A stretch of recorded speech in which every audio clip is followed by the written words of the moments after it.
What's the story, Morning Glory? What is the word, Hummingbird? Thank you so much for clicking on my channel and for joining me for this review of 90 Day Fiancé, Happily Ever After, the Tell All Part 2. This is going to be a very long review because a lot went on in this tell all. So we are still with Ed and Liz, and we're at that part where the question was asked of Ed if he was still reaching out to his ex, Rose, within the past couple of months. That they had Rose there on the screen. She joined in remotely from the Philippines.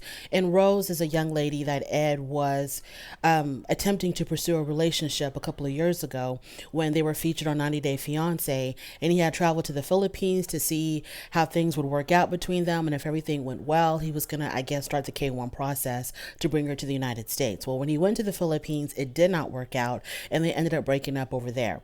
So Liz has also seen that Ed has an active dating profile on a Filipino dating website. I guess it's like a dating app that I don't know. I think it's a dating app maybe that matches Western men with Filipino women. And so she's noticed that his profile has been active very, very recently on that app. Ed denies that as well. So they ask Ed, have you been reaching out to Rose within the past couple of months? And Ed says, no, he hasn't. Ed is a pathological liar, and he's one of those liars that when he's lying, it can come off as extremely believable because he does it so well because he's been lying his whole entire life. And that's like the most dangerous kind of liar of all.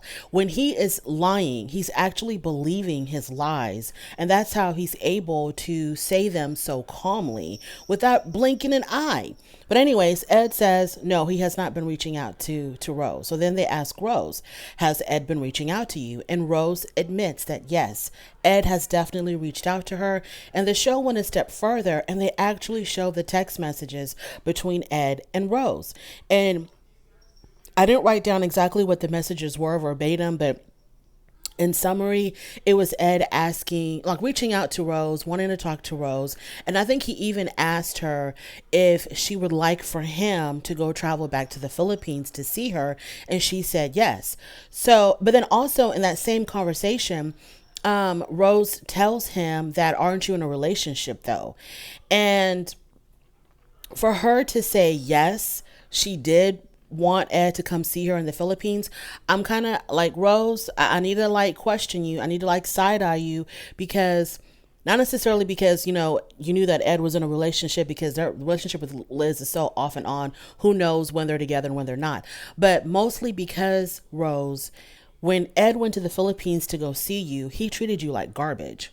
He treated you and your family like absolute garbage. The same shenanigans that you see here of what he's doing to Liz, all this gaslighting, making her feel like she's the one that's the problem. And he's coming out smelling like a rose, no pun intended. I can't believe I said that. But she actually was like, yeah, you can come see me in the Philippines. Why would you want to see this man again? What is it about Ed?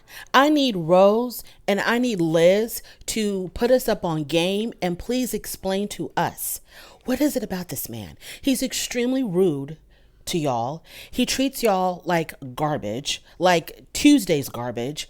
He has no charm. He has no money. If he has money, he's not spending it on y'all. He's constantly blaming everything on the women in his life. What is it about Ed? And if it's that certain something, something,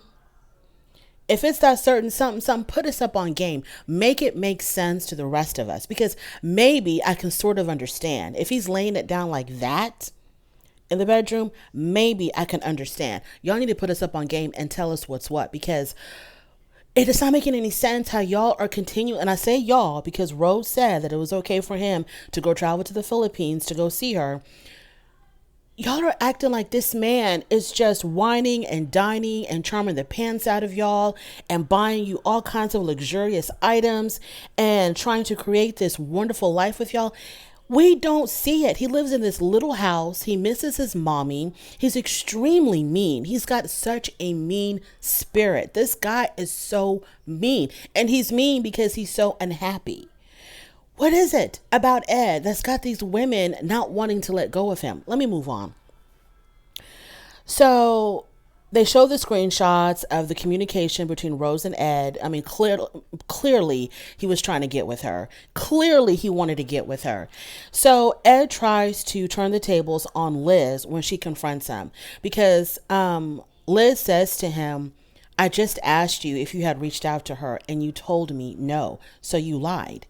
Why did you lie? And then he says, you don't speak English. He makes a big joke out of it, a joke that nobody laughed at. He makes a big joke out of it because what the hell can he say other than, act like an idiot? So then Rose says, why are you lying to Liz? And then Ed says, I'm not lying to Liz. Ed, Rose says that you're reaching out to her.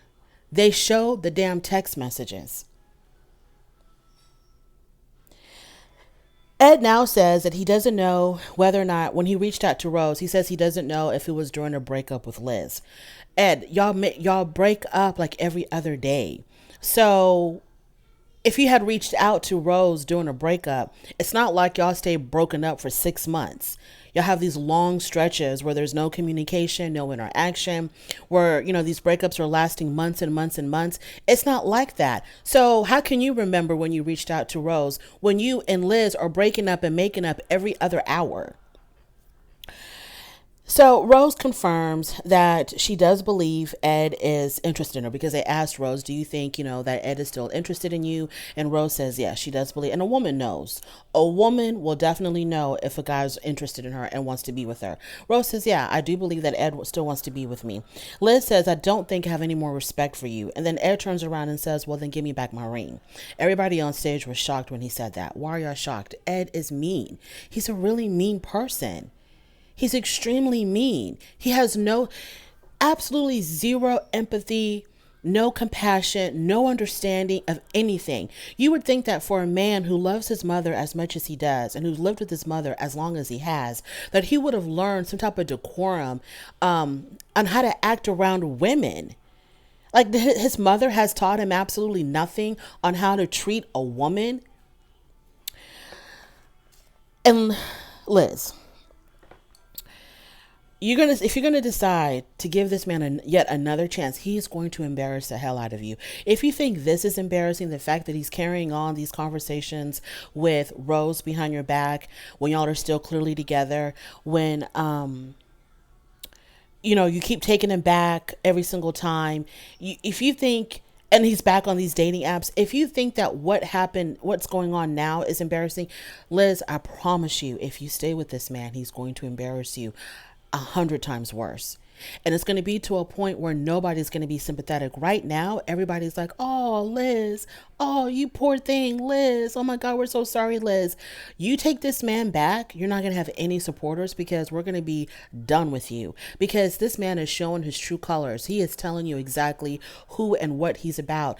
And you're still, I would have asked Sean, I need to sit somewhere else because I can't, sitting next to him is going to make me throw up. I have to literally sit somewhere else. I cannot sit next to him. And I would not have said another word. I would have given back his ring and I would not have said another word to this man. I would not have even glanced his damn way, not responded to him, nothing. He would have been absolutely invisible to me. Moving on. So then they take a break. So during the break, as we're walking off the stage, your boy Bilal is walking up to Ed and asking Ed if he's good, if he's okay. Why, Bilal? Why? Why are you inquiring on whether or not Ed is okay? Did you just not see what the hell happened on that damn stage? Did you not see how absolutely evil he treats Liz? Why are you concerned about his well-being, Bilal? I've always looked at you sideways, Bilal, but right now, I don't know. Now, I don't think that people should be throwing stones at Ed or trying to ostracize him, but for Bilal to go out of his way to check on him and see if he's good, why don't you give that sympathy to Liz? Why don't you try to go find Liz and ask her if she's okay? Ed is a really mean person. I keep saying that, but Ed then says that today shows him that Liz does not support him. So he got caught being dishonest, unfaithful, cheating, basically, emotionally cheating, if nothing else. He got caught in a lie, in multiple lies. He's supposedly engaged to Liz, but he's still on dating apps, doing all of this stuff behind Liz's back, But then he puts it all on Liz and says that, Liz is the problem because she did not support him. Because when everybody else was ganging up on him, she also piled up on him because she was trying to get to the truth. So in the break room, Andre asks Liz if she's going to keep doing this with Ed. Are you still going to be playing this stupid game with Ed? And Liz says, that's what I don't know. What do you not know, Liz? Just right now on this stage, on this show, he's made you look foolish. Just right now. Because here you are trying to give this, and I don't want to name call. I really don't want to name call. But you're giving this sorry excuse of a man chance after chance after chance. And he's completely using you, misusing you, emotionally and mentally abusing you. He's doing all this stuff to you. And you don't know if you're going to continue on with someone who wants to hurt you intentionally. It's just not even by mistake. It's just not even like, it's like nothing at all. He is intentionally hurting you. He is intentionally trying to ruin your life. And you're going to sit there and say, oh, I don't know if I'm going to continue on with him. So Kimberly gives Liz advice and tells her that she should be, she gives her some type of advice about, I don't know what she said, something about maybe you should leave Ed or whatever. You're worth more than this. Kimberly, are you listening to your own advice? Now, evidently, supposedly, and I know we're not here yet, but Usman had broken up with Kim and Kim is accepting of that. I have a lot to say, but we're not there yet. Kim, this whole thing about self-worth and valuing yourself, are you listening to your own advice? Are you listening to your own advice? Yara says, what makes you so attracted to him? Liz says, well, we do have really good moments and he's good to my daughter. For now, until he starts using your daughter as a pawn, probably just to get back at you.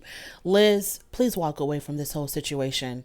Please walk away from Ed's own daughter doesn't talk to him, but you're going to give him credit for being good to your daughter.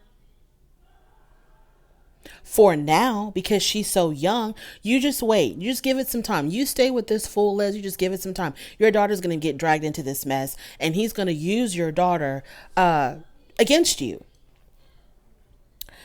And then she said, when she says we do have really good moments together, but they're so few and far in between. Like I said, I have never seen them on The Single Life, 90 Day Fiancé, The Single Life. I didn't watch any of that stuff. All I know of Ed and Liz is what's been going on here on 90 Day Happily Ever After. And the whole entire time that I've watched them, they've had, for every good time they've had, whatever you consider that to be, I guess when they're not, cussing each other out, there's probably like 10 bad times. So what these moments of, they must be off camera. They must be when the crew is gone, because I have yet to see a moment that lasted for any significant amount of time where you're like, okay, I can see that, these people probably do have a future together. Okay, I can see this actually working out between the two people. I have not seen that at all. Bilal says, you just need really good communication. No, they don't, Bilal. They need to break up. They need to leave each other alone. This is a very abusive and toxic relationship. And for you to not see that, Bilal, I really question your mentality and your whole mental state and how you process things in your brain. This is not, they don't need good communication. They don't need counseling. They don't need any of that. They need to leave each other alone. They need to go their separate ways.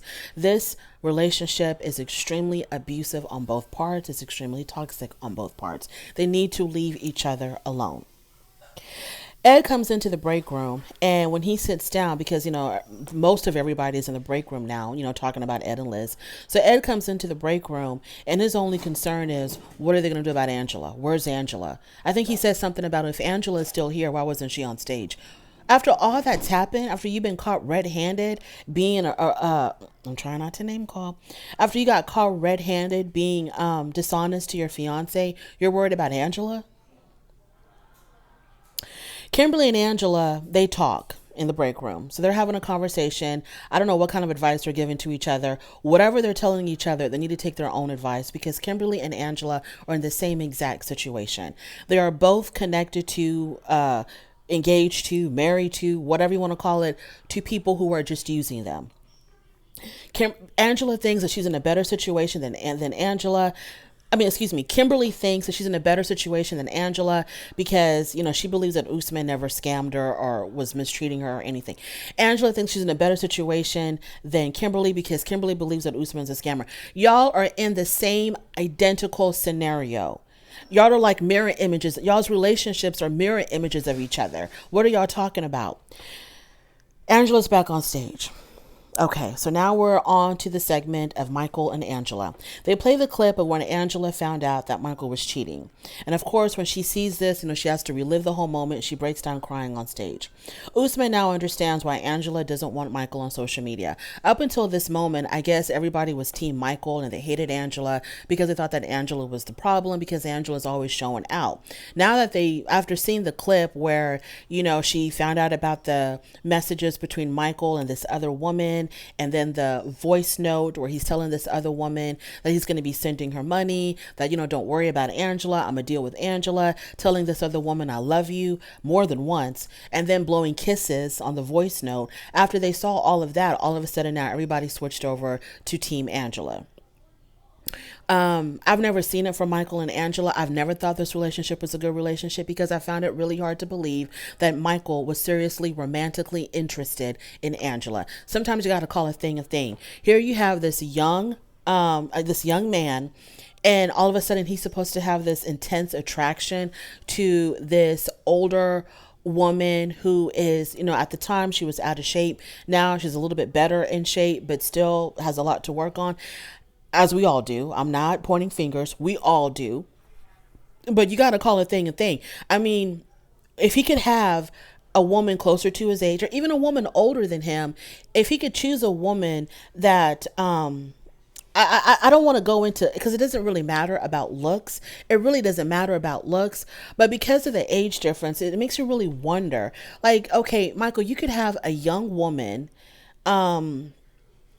let me just stop right there because I don't want to be mean. So let me just stop right there.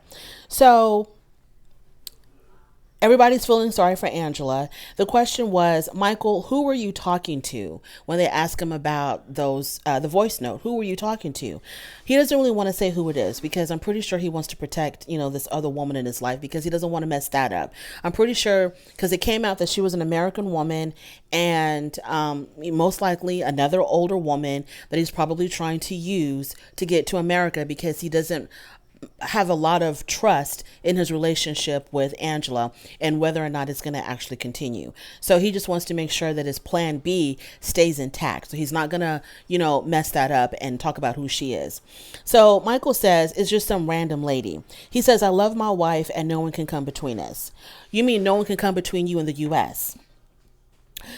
The next question was the woman you left the message for an American woman? He says, yes, it was an American woman. So obviously everybody thinks, okay, you're just using these women to try to get to America. That's all this is really all about. Michael then says that he left the message. No, he didn't say this, but Angela tells us that the message that he left, that voice note that he left for this other woman, he did this when Angela was with him in Nigeria. She says that she was in the room with him. She had stepped out. Or he stepped out, and that's when he contacted this other woman and left this message for her on the voice note. Then the question was, after finding out Michael cheated on you, are you guys still together? And then this is when Angela starts playing the victim. So Angela, for the most part, she's always big and bad and aggressive, shouting, cussing people out, trying to beat up Michael, acting very, very, very, very aggressive. But then once it comes out, when it's revealed that Michael has been dishonest with her and they ask her, are you still going to be with him? All of a sudden, she's this weak little lamb.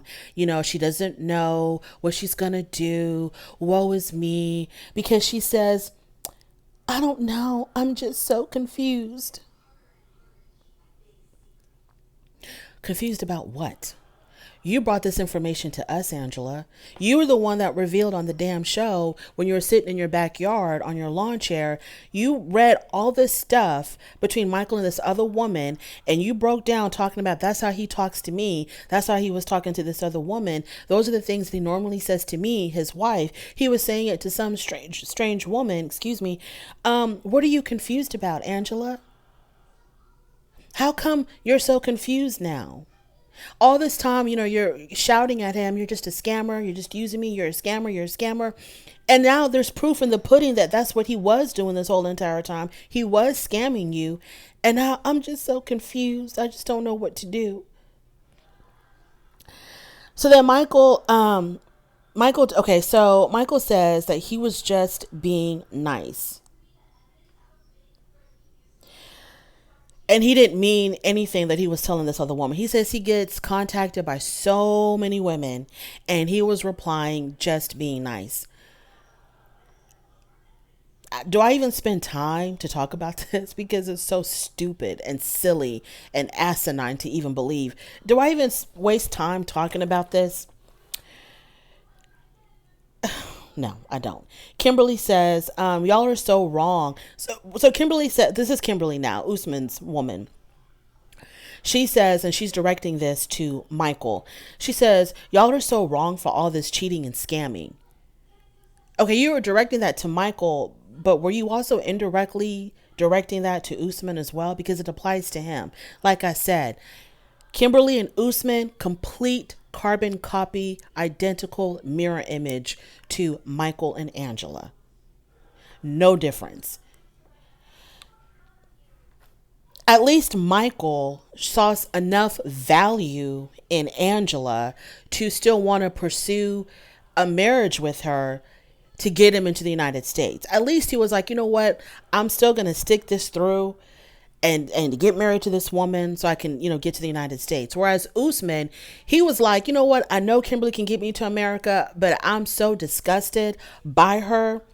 I'm not even going to pursue that anymore. I'd rather not go to America at all or start from square one with somebody else who's going to get me to America. But I'm at that point right now where I'm just so disgusted and disinterested in this woman that I'm going to cut my losses right here. Even though if I'm making it harder for myself, I'm going to cut my losses right here. At least Michael went as far as getting married. Usman, he couldn't even stick around for that long. Kimberly. So then Renee comes out. Angela's best friend Renee comes out. And Renee basically, she was there just to say that, from her point of view, because she's, has very close interactions with Michael and Angela. She says what frustrates her a lot is that Michael never reveals all the things that Angela does for him. Michael just allows people to believe that Angela is this crazy, wacky woman who's very abusive, verbally abusive, even puts her hands on him. He doesn't do anything to let the world know that there's this other side of Angela. And maybe that's why he's still with her, because he knows of this other softer side of Angela. Renee says that, Angela always has his back. Angela's always defending him. And Michael never does that for her. He never has her back. He never tries to defend her, which I think he does because with his friends, his homeboys, he got on their case when they started being very disrespectful to Angela. But then again, is it genuine or is he just doing that because he wants to come to the United States? So Sean says, Angela, Michael is back on Instagram. So they dropped this bomb on Angela because we know how Angela feels about Michael being on Instagram. He uses social media to meet other women. So Michael says it's not him, it's an imposter. And so people on stage are like, well, you never really know because anybody can create an account saying that they're Michael when it's not really Michael's account. Anybody can do that, right? We've seen that happen, 1,000 times a day. So Sean said they were going to get to the bottom of it and figure out once and for all if it was actually Michael or an imposter. Angela says, if he got back on Instagram, we're done. So then when she said that, I was like, so you're basically going to stay with him.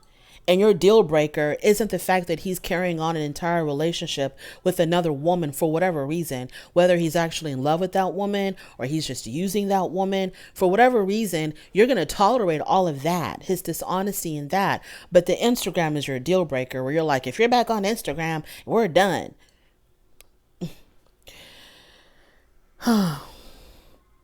Michael denies. Oh, they talk about the money because he told this woman on the voice note that he was going to be. He told her, "Don't worry, I'm going to be sending you money soon."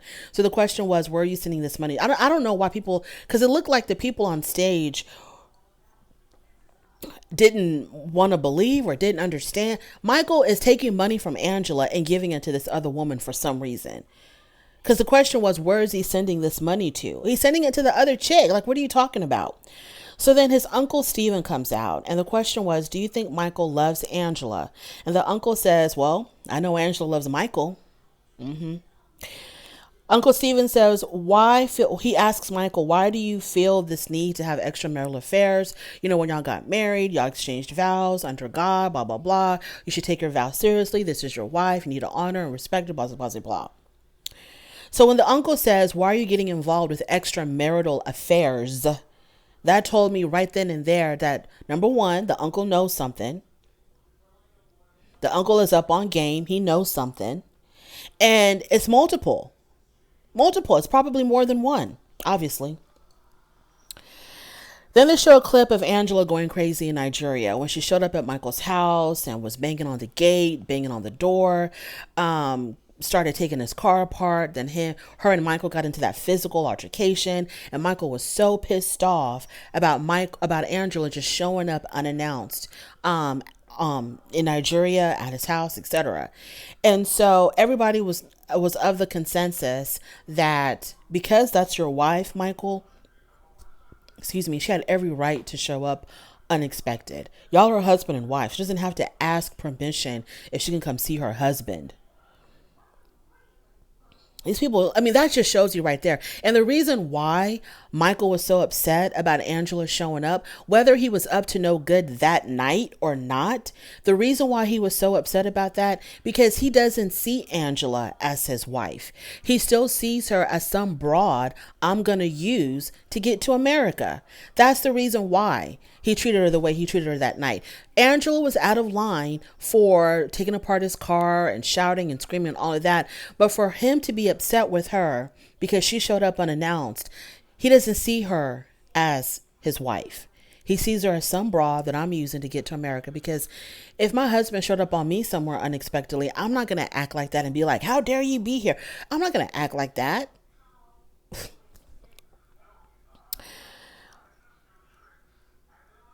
The uncle says, if you're not being unfaithful, the why be upset with, when your wife showed up unexpectedly. Then the question was, did Angela's behavior contribute to Michael doing what he did? I hated that question. Because it's blaming the victim. It's blaming the person who got cheated on. There's never an excuse or reason to be unfaithful to your spouse because there's options. If your spouse is no longer, I don't even have to say this, but if your spouse is no longer making you happy or you want to go explore other things, get out of the marriage. Have a conversation with your spouse, no matter how difficult, no matter how scary, no matter how volatile it's going to get. Have that conversation with your spouse and say, look, I'm not happy, or, it's all good, but I still want to do other things and see other people, and give your spouse the option of whether or not they want to stick around and wait for you to come back when you're done having your fun, or if they want to leave the marriage. There's never a reason to cheat on someone. If you're not happy, just leave. There's options. So I didn't like the fact that they asked her. I don't care how crazy Angela got that night. I don't care. She shouldn't put her hands on him. That's a no-no. She crossed the line. But there's nothing that Angela could do that would justify Michael being unfaithful to her. So I didn't like that question. Yara thinks that Angela bullied Michael. I have a problem with adults saying that they're being bullied by other adults. To me, the term bullied I think should only apply to children or people who are in a situation they cannot get out of.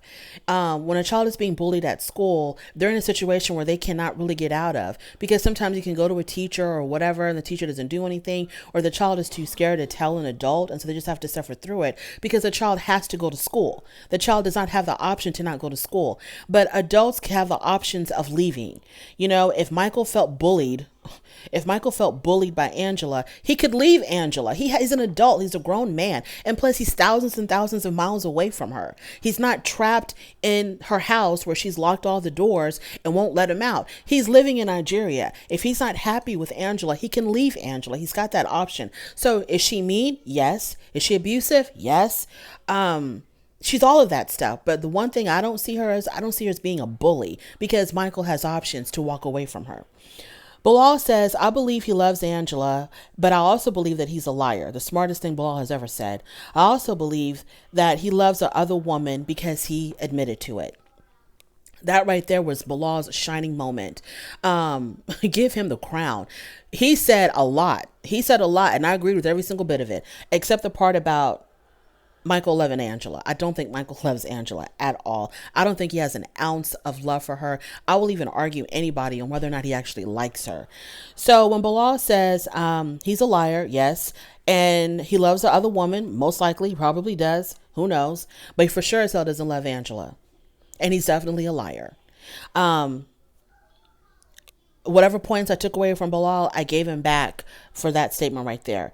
He wouldn't send. Okay, so they talked about the money part again, or this is when they talked about the money part. I believe that he was sending the money to the other woman, Michael, because somebody said he wouldn't have sent money to her if he didn't love her. Yeah, so I think he does. He did send money to the other woman. Michael also invited that other woman to Nigeria for Valentine's Day. And Angela, what are you still confused about, sweetheart? What are you confused about? You had to show up on your husband, but he's inviting this other woman to Nigeria to come see him for Valentine's Day. What were you doing on Valentine's Day, Angela? Michael denied it. First he denied it. He says, no, I didn't. No, I didn't. And then he goes, but she didn't even show up. So stupid. Oh, God, Michael is dumb. Michael's visa, they asked about the status of his visa, and Angela says any day now it's going to be approved.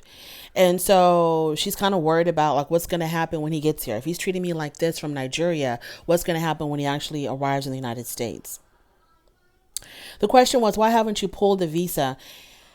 Angela says, I'm praying on it. So I don't know if these people have a deal, Michael and Angela, if they have a deal with TLC to do another round of 90 Day Fiancé, or if they're going to have like their own little spinoff special, because this whole thing of not knowing whether or not they're going to stay together when it's so obvious they need to divorce and go their separate ways. I'm beginning to wonder, because Angela can't be that stupid. Angela can get her own show without Michael. If this is why they're doing this, either Angela's stupid or she's playing us, or they're trying to get a deal for another show. If it's about another show, Angela, I think she's entertaining. I'm not saying that I like her and I want to watch her, but I'm saying that she's got that pull where I feel like if she had her own little spinoff, like her trying to find love or something like that, I'm pretty sure she'd probably do decent numbers. It's not going to be a blockbuster, but I think she'll do decent enough numbers. You know, she'll be in the realm of, Darcy and Stacy, in that realm. You know, you kind of sort of are interested, but not really.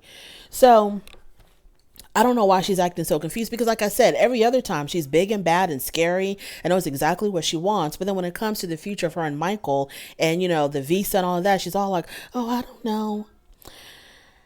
Angela has another breakdown on stage, and then she can't take it no more. She walks off the stage. Everybody says how they never expected this from Michael. I felt like Michael was always using her. I felt like he was using her. It wasn't too far-fetched to believe that he was seeing other people. I for sure thought Michael was seeing other people, but I thought maybe he was having relationships in Nigeria with other women. That's what I thought. This whole thing of an American woman, and I don't know if this American woman is his plan B, and I don't know, but I thought for sure he was seeing other women in Nigeria. So I don't know why everybody's so shocked, because sometimes you got to call a thing. I just don't see a guy like Michael being really romantically interested in a woman like Angela, even though he played the part.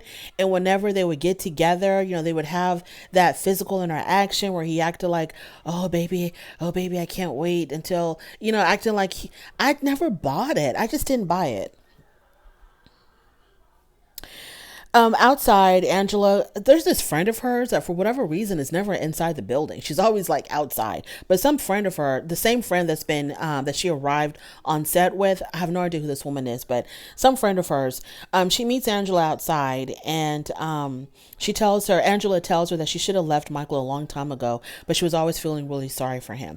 Now that I can kind of understand. If she was feeling very sorry for Michael, because maybe she's like, obviously she had feelings for this man, because She definitely didn't have to be with him if she didn't want to, because he was giving her so much grief. I can see that. She kind of felt something from Michael. Maybe she felt sorry for his living conditions. I don't know. There's something about him that kind of tugged at her heart. I can sort of understand that. I don't know for sure, but she said she felt sorry for him, and that's why she stayed with him as long as she did. If you continue to stay with this person, Angela, he's going to embarrass the hell out of you, because you said that his visa is going to be ready anytime.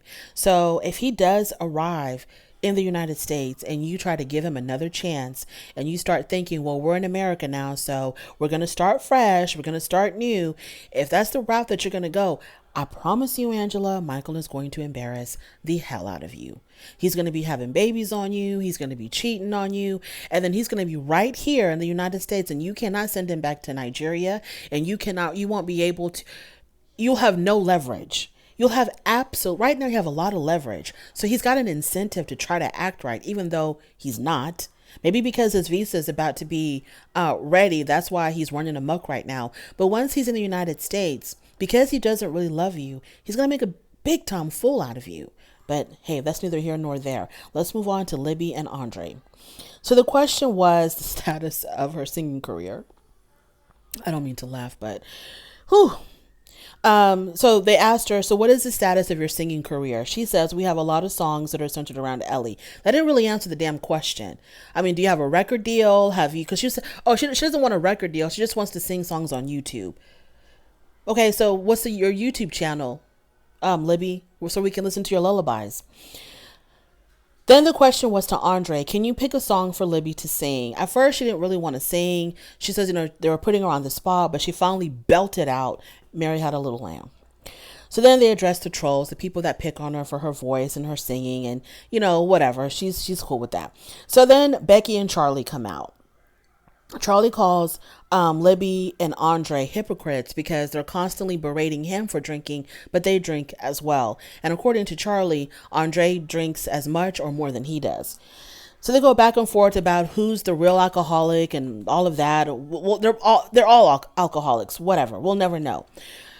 Charlie says that him being labeled as an alcoholic stemmed from the wedding in Moldova when Libby and Andre got married, and Charlie had a lot to drink that night, and he made a complete fool out of himself that night, and said a whole bunch of stuff that he shouldn't have said. It was bad. And Andre was not, if he was drinking, he definitely didn't come off as drunk.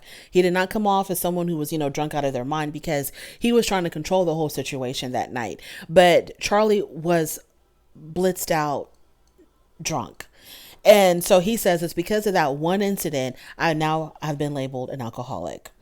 So then Ed chimes in and says that Andre drank every time he got into a fight with Charlie, or every time he fought someone, Andre was drinking. Andre says that he can't even take Ed seriously after Ed was exposed, for being a liar and a cheater and all kinds of stuff. And then Ed says, well, you're an idiot. Okay, when someone does that whole name calling stuff in the middle of an argument, that means that they have nothing to stand on. They have no valid points to make, so they resort to name calling. Ed then says that Ed thought he really, okay, so he really said, so then Ed says, well, Andre, you kicked your mother-in-law out of your house. And Andre comes right back with, well, you kicked your fiance out of your house. So, what are you trying to say? Jovi tries to give his 2 cents about what Andre can do to make things better with the family. Andre don't want to hear none of that. Look, the only solution, there's nothing anybody can do. The only solution is to stop forcing these people together, for forcing Andre and the family together. That needs to stop. If they're ever going to have a solution, it needs to be organic. It needs to be just when they all decide, hey, we need to make this work.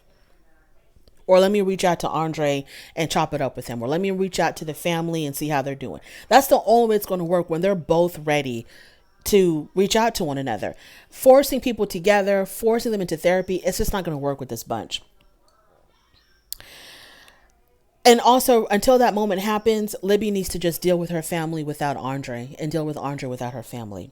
Then they show the clip of Libby explaining to her sisters, because there was a clip where she had met up with her sisters and had told her sisters it was something about going to the mother's birthday dinner, and Libby was telling her sisters that she wasn't going to go, because she was boycotting Charlie.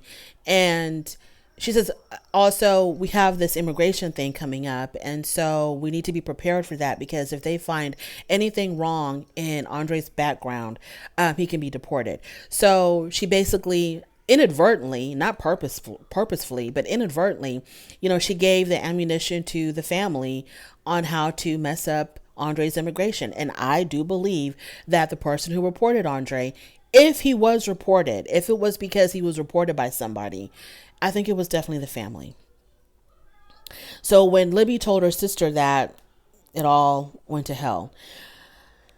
So soon after that, they go to the immigration place, and that's when they found out that there was something going on, with Andre's status, and he may be deported. Charlie says that if you treat someone's family the way that you treat people, then yeah, someone might report you. So he starts talking all this stuff, kind of like implicating himself, or at least implicating the family. Someone in the family did report Andre, because everybody was like, what do you mean, Charlie? Why are you saying that, Charlie? Because he was saying things that made him look guilty. And after he said that, after he made that statement, and everybody was like, excuse me, Charlie? Like, what exactly are you trying to say? Did you report your brother-in-law? After that, Charlie seemed really uncomfortable. He showed up on that stage uncomfortable, because his hands couldn't stop trembling. I noticed his hands were trembling so much. And then at some point he was able to calm down. But then when that came out, when he said that, and everybody was like, okay, Charlie, that wasn't the smartest thing for you to say, because now we're looking at you kind of funny. The trembles came back. So he was acting extremely guilty after he said that. Like, very, very uncomfortable, kind of like, damn, I messed up. I shouldn't have said that. Becky says that I doubt someone from my family would have reported Andre. And then Sean was like, why do you doubt that? Because there's so much hate and venom between you and the family and Andre. Why is it so far-fetched to believe that somebody from the family could have reported him? Because y'all can't stand him and y'all want to get rid of him. And Libby even said that, that was a little bit later. But at some point, Libby had said, my family thought that they could probably report Andre, get him deported, and they thought that there was this chance that I was going to stay behind and not follow my husband to Europe, but they were deadly wrong.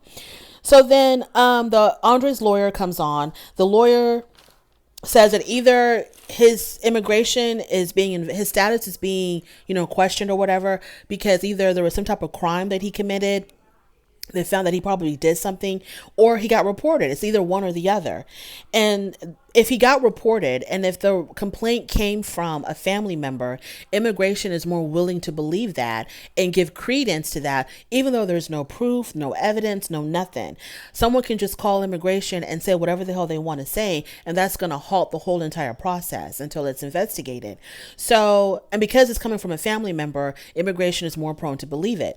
So it's either one or the other. And so then they started talking about how maybe it was because he had done something wrong. He overstayed his visa back in 2007, 2008, because he was in the United States before. And we never knew this. And this is what Becky had brought up. So maybe, he's having a problem with his immigration now because he stayed until his visa expired back then, way before he even met Libby. So Andre said, yes, I was here in the United States back in 2007, and I had a 3-month visa. I was traveling for whatever reason, work or something, and he overstayed his visa by a couple of days. At that point, his lawyer stepped in and told him, don't say anything else. I felt like at that point, he said too damn much.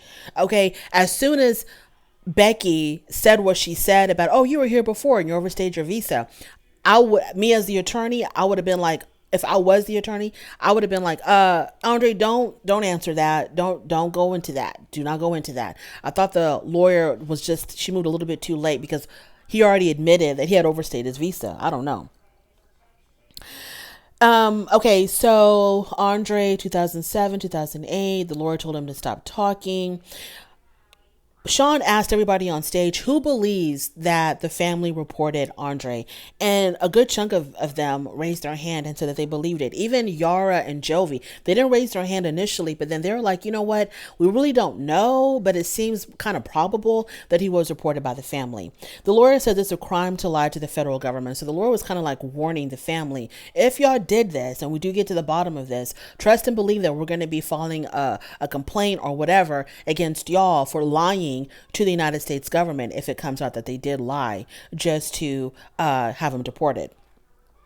And Becky was like, ooh, so scary. Okay, you can be saying that behind bars, Becky. Laura says, okay, Libby says if Andre was deported, she would definitely go with her husband. This is where Libby says that she thought, she believes that her family thought that she would stay behind, that they can get rid of Andre and keep Libby and Ellie here. And Libby just wanted it to be known to her family, there's no way in hell I'm going to be staying back if my husband gets deported. We're all going to Moldova. So then after that, the question was to Libby, do you have any final thoughts, or do you have anything that you want to say to your family before they leave the stage? Libby was like, nope, I'm good. That was the end of that. So then they wrapped for the day. This was the end of day one. And then everybody goes backstage. Andre actually had a civil conversation with Becky. Him and Becky had a conversation backstage, and it was very, very civil, and it was very productive. And they talked about how they do need to communicate more. And then they gave each other a hug. And I thought that was just really, really beautiful. Really, really beautiful, because Andre is always so angry when he's dealing with the family. And this was like a very rare moment where he wasn't angry. And Becky was willing to give him a chance to talk. And it was just a really beautiful moment. So Ed says, what a day. I came here engaged and I'm leaving single. I wonder why, Ed. Ed whines about Liz not having his back. So that's his new thing now. So now he's mad at Liz because, she wasn't supporting him. She wasn't having his back. She was allowing everybody else to attack him. So in the car, they pair them all up in the cars to go to the restaurant or bar that they're all going to be headed to. So they have Andre with Angela. And in the car, Andre tells Angela to leave Michael because he's going to do it over and over and over again. And Angela's like, yeah. And I'm like, Angela, please listen to Andre. Please. You didn't want to listen to your damn daughter. You didn't want to listen to the viewers. Please listen to Andre, if nothing else. Please listen to Andre. Michael is going to do this again and again and again because he has no love and he has no respect for you. He's going to do this. If you think whatever happened now was embarrassing, girl, you ain't seen nothing yet. You stay with this man. He's going to embarrass the hell out of you a whole lot more. Just wait and see. Bilal is very sympathetic to Ed. And I really want to know, what does Shida think of that? That Bilal is like going out of his way to comfort Ed. Liz tells Shida and Kimberly that the timestamp on the text between Ed and Rose was the day before Ed proposed to her. Ed is sick in the mind. He is sick in the head. The day before you propose to Liz is when you're reaching out to Rose. He probably reached out to Rose, and either she didn't respond back in time or didn't respond satisfactory to him. And so that's when he decided, well, I didn't like that, or, Rose is ignoring me, or whatever the situation was. And that's when he went ahead and proposed to Liz. Ed is sick. Ed is sick. Liz, Ed does not love you. He's never loved you. He never will love you. He's incapable of loving you. They all arrive at the restaurant or the bar. Everybody's out on the balcony enjoying themselves. Liz says that she underestimated Angela, and she didn't realize how much Angela has been played. And so everybody rallies around Angela and gives Angela a lot of support. Y'all really truly believe that Michael was like in love with Angela? Y'all really did believe that? Liz and Ed, they go to talk in private. I don't know why. I have no idea why Liz would give Ed the time of day after all that she's been through. But she goes and she talks to Ed in private. Ed apologizes again. Liz cries again. Ed blames her again for not supporting him. Liz says that she just wanted him to be honest. She says, if you just would have been honest with me, I would have been able to deal with it a whole lot better. I just didn't like the lying. Ed tells her that he didn't lie. And that he just couldn't remember. He says, I forgot about the damn text. How can I lie if I didn't even remember that I sent the text to her? Yeah. Ed tells her that he wants Liz to take accountability. Then he accuses her of performing and acting like a little attorney. Then she gets upset and she walks away from him. Jovi was able to pull up the Instagram from Michael, and sure enough, there was an Instagram with Michael's pictures on it, but we don't know if that was an imposter or actually Michael. We have no idea. You have to go look at the IP address and all kinds of other stuff to figure that out. Liz tells the girls what transpired between her and Ed. She tells the girls, Ed said this to me. He said I was just performing. I need to take accountability. So Yara gets upset. She walks away because she's just really over Ed. She gets up and she can't even stand to listen to another word of this. She gets up and she walks away. Liz says that she loves Ed so much, but she can't take it anymore. Why do you love Ed? What is it about him besides these moments that are so infrequent where y'all are actually getting along? Besides that, what else do you see in him? Jovi and Andre, they bond over their mutual dislike for Ed because, Jovi and Andre, they're butting heads. The day before the reunion, they were butting heads because Jovi was calling out Andre for how he was treating Libby and her family, and Andre didn't like to be called out, so they kind of butted heads. But now they've kind of reunited because they both cannot stand Ed. So they tell Liz, because Liz joins them, that Ed was wrong and that she deserves better. And Liz says, "Oh, but I love him so much." Why?